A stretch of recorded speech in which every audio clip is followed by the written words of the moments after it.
भक्तन की, श्री वृंदावन धाम की, सतगुरुदेव भगवान की। अक्षत जी, श्री हरिवंश महाराज जी।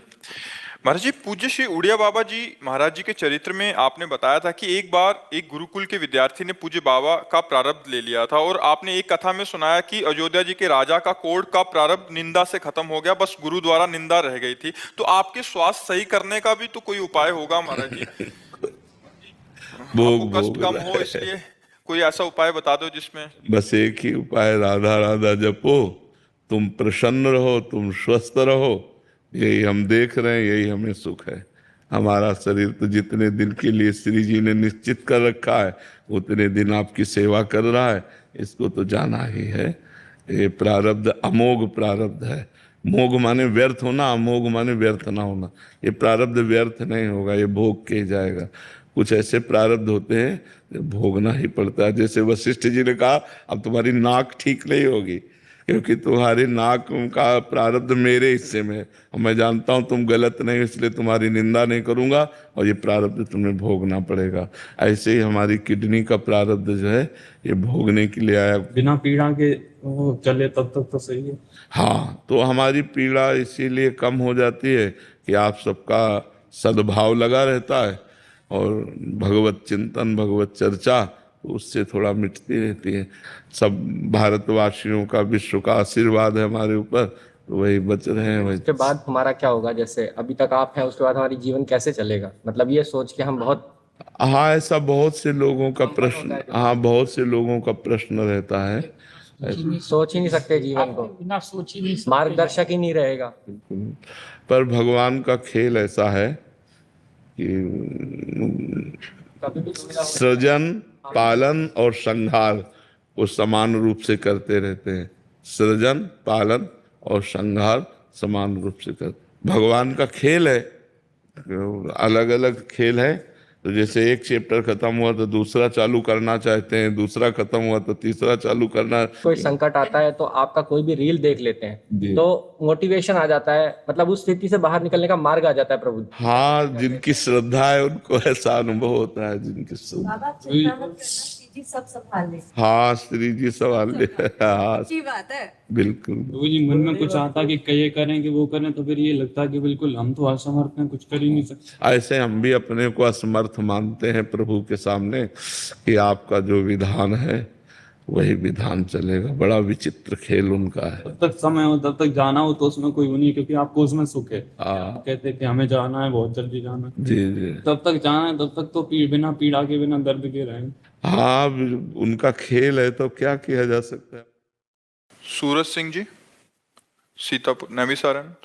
राधे राधे महाराज जी, श्री हरिवंश महाराज जी, आपके चरणों में कोटि कोटि नमन।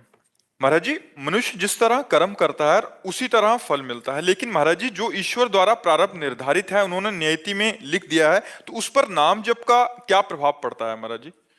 यदि हम चाहें तो प्रभाव पड़ सकता है, नहीं नहीं पड़ता है प्रारब्ध पर।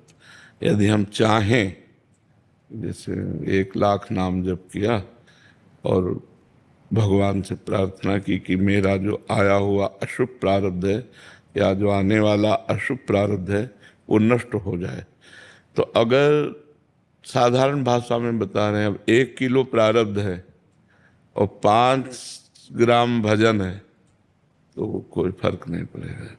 जब 1.25 किलो भजन हो जाए तो 1 किलो प्रारब्ध नष्ट हो जाएगा। वो भी आप संकल्प करेंगे तब। अगर संकल्प नहीं करेंगे तो भजन आपका आगे का सुधार करेगा, पीछे वाला भोगना पड़ेगा। इसीलिए भगवान ने गीता में कहा, अवश्य में वो भोक्तव्यम कृतम कर्म शुभाशुभम। शुभ और अशुभ कर्म को अवश्य भोगना पड़ेगा, वो बिना भोगे। तो इसीलिए तो डरा जाता है कि पाप कर्म न बन जाए, नहीं तो भोगना पड़ेगा। जैसे प्रारब्ध नहीं बना जो पाप कर्म, वो तो नष्ट हो जाएगा। हम जब करें उसके प्रभाव से अपने आप नष्ट हो जाएगा। जो प्रारब्ध नहीं बना, जो संचित जमा है वो नष्ट हो जाएगा। जो क्रियमाण तो भजन कर रहे हैं, गंदा हो ही नहीं रहा है, लेकिन प्रारब्ध बहुत वज्र के लीक होता है, उसे भोगना पड़ता है।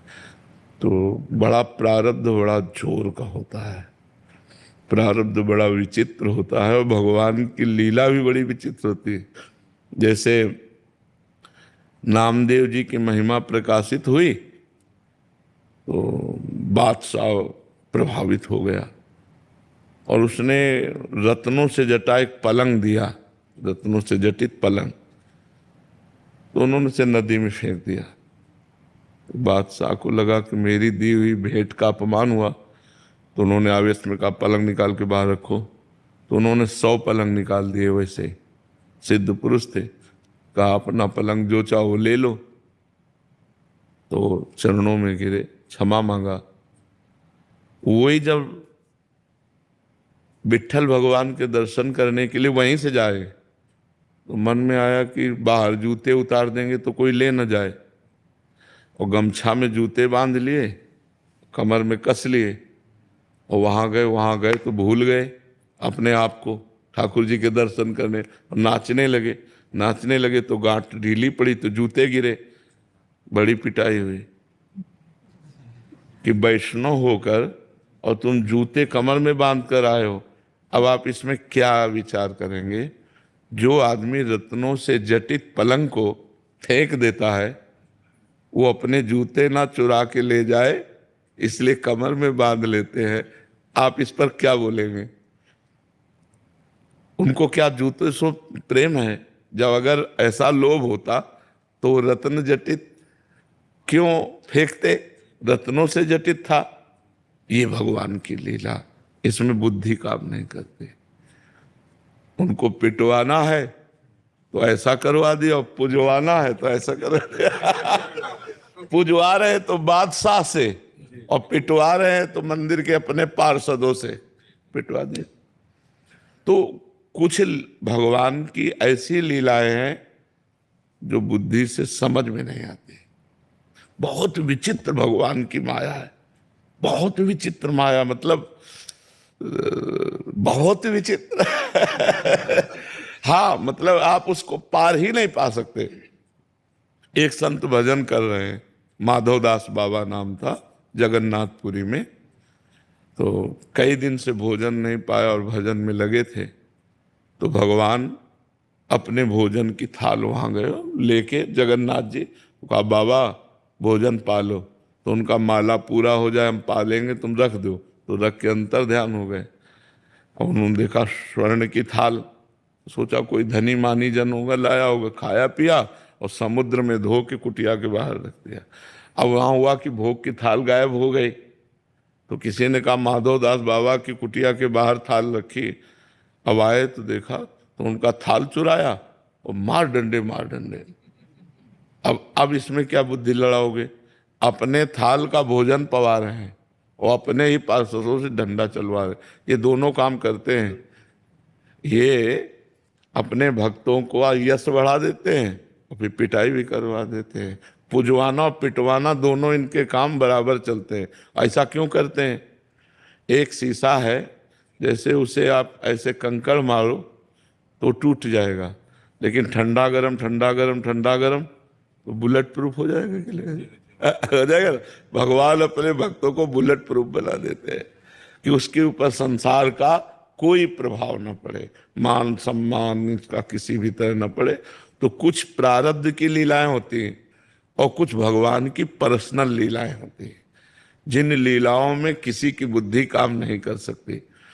अब हमको चाहिए कि भगवान की शरण में होकर नाम जप करें, और जो दुख सुख आवे उसे हम भोग लें, उसे भगवान का प्रसाद मानकर भोग लें। जानबूझकर हमसे कोई गलती ना होने पावे, बस ये बात है। और खूब नाम जप करें, ज़्यादा इस पर विचार न करें, क्योंकि कोई निर्णय नहीं निकल सकता। नहीं, ऐसा क्यों?